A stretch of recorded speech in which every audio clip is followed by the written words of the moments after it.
What is the point of a painted clock? It always says the same time. What we see as its usual function is gone. So why did so many people in Tudor England have themselves painted with clocks? Until now, nobody has tried to fully answer this question. The chances are you've got a clock on you, a watch or maybe a phone. I'm currently very conscious of the clock, but most of the time we don't really think about it. For us, clocks are functional. But in Tudor England, clocks were richly symbolic. For this man, William Chester, Lord Mayor of London and successful merchant, the clock expresses a range of ideas, and I'm going to focus on 3. The first is wealth. Clocks were inaccurate, watches were worse, and people didn't need them because sundials were better and cheaper. But clocks were expensive. Whether or not Chester actually owned this clock, he wants you to think he did, because that tells you he's a wealthy man. The second meaning clocks could have is to remind you of mortality. Real clocks could be decorated with skulls, and in most clock portraits skulls also feature. William Chester goes the whole hog and puts an entire skeleton into his portrait, on the lower weight where it says death at hand. Clocks remind the Tudor viewer that time is running out. But clocks could have other meanings.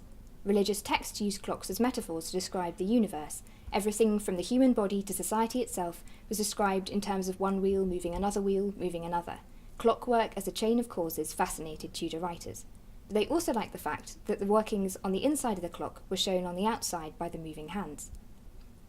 Now in the 16th century, religious discord split Christian Europe in half, and one disagreement was over what got you into heaven.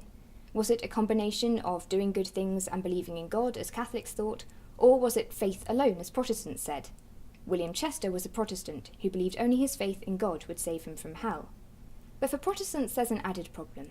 How do you know you're saved? How do you know what's going on the inside from the outside? Well, the clock metaphor comes to the rescue. Just like in a clock, preachers said, where clockwork inside moves the hand outside, you know you are saved by the good deeds that you do. But good deeds, they add, are an effect, not a cause. The clock moves the hand doesn't move the clock. What about William Chester's soul? Death sits on one weight, on the other stands Christ after the resurrection, next to the words hope to live. Christ is on the up. He's beating death, who's sinking. The time on the clock says 1, the start of the day. Things are looking pretty good for Chester's soul. In this portrait, and in many others, the clock represents the sitter's soul.